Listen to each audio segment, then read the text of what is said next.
ఉండండి. Committee members అందరూ కూడా అందరూ నిశ్శబ్దంగా ఉండండి.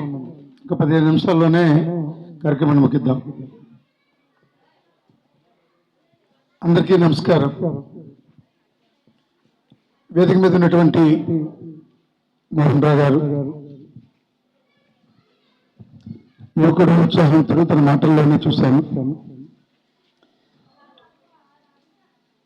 ఎంత మనసున్నది.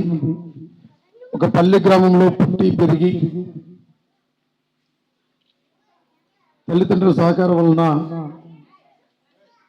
ఒక ఉన్నత స్థాయి చదువుకొని ఎక్కడో బెంగళూరులో ఉద్యోగం చేసుకుంటూ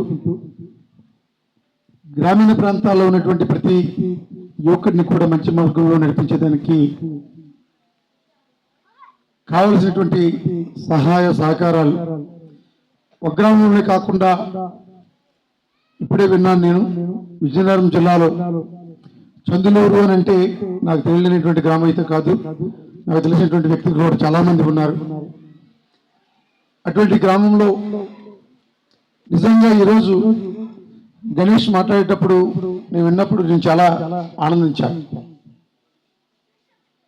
ఇంత మంచి భావాలు కలిగినటువంటి వాళ్ళంటే నాకు చాలా ఇష్టం. ఎందుకంటే డబ్బు అనేటువంటిది అందరూ సంపాదిస్తాం. డబ్బు సంపాదన అనేటువంటిది ముఖ్యం కాదు, డబ్బు ఉండాలి. కానీ అదే ధ్యేయంగా ఉండేటువంటి కార్యక్రమం అయితే మాత్రం అది మంచి పద్ధతి అయితే కాదు. మనకున్నంతలో మన సంపాదనలో సమాజం గురించి, సమాజ శ్రేయస్సు గురించి ఏదైనా చేయాలనేటువంటి తపన ఉన్నవాడే మానవత్వం కలిగినటువంటి మనిషి అనేటువంటిది నేను అనుకుంటాను ఇప్పుడు కూడా. అటువంటి వ్యక్తులు నిజంగా మన దేశానికి, మన రాష్ట్రానికి, జిల్లాకి, ప్రాంతాలకు కూడా ఎంతైనా అవసరం.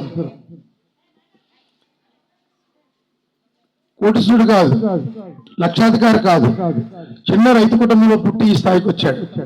మిగతా వాళ్ళని కూడా మనం ఎదిగిన తర్వాత మన కింద వాళ్ళని కూడా మనం చెయ్యాల కిందకి ఇచ్చి వాళ్ళని కూడా పైకి లేపాలి అనేటువంటి తపన ఉన్నవాడే నిజమైనటువంటి మనిషి. అటువంటి ఆలోచన ఉన్నటువంటి గణేష్ ముఖ్యంగా ఈ కార్యక్రమాన్ని ఏర్పాటు చేయడం, ఇంతటి కార్యక్రమాన్ని వెలుగులో తీసుకొచ్చి యువత చెడు మార్గాలు పడుతున్నటువంటి ఈ రోజుల్లో అటువంటి మార్గాలు కరెక్ట్ కాదు. ప్రతి యువకుడు కూడా మంచి మార్గంలో నడవాలి, మంచి చదువుకోవాలి, తల్లిదండ్రులకు పేరు రావాలి. ఏ గ్రామంలో అయితే పుట్టామో ఆ గ్రామానికి కూడా ఎక్కడికి వెళ్ళినా అడుగుతారు. దగ్గర ప్రాంతాలు అయితే నువ్వు ఎవరు పిల్లలు అని అడుగుతారు. అసలు నాన్న పేరు ఏంది, అమ్మ పేరు ఏంది అని చెప్పి. నేను అక్కడ కూర్చున్నప్పుడు కూడా చిన్నపిల్లల దగ్గర తీసుకొని అమ్మ పేరేంది, నాన్న పేరేంది, వాళ్ళు ఏం చేస్తున్నారని అడిగాను. నేను అడిగేటప్పుడు చెప్పారు. అలా మనం ఈ ప్రాంతం నుంచి ఎక్కడికైనా వెళ్ళేటప్పుడు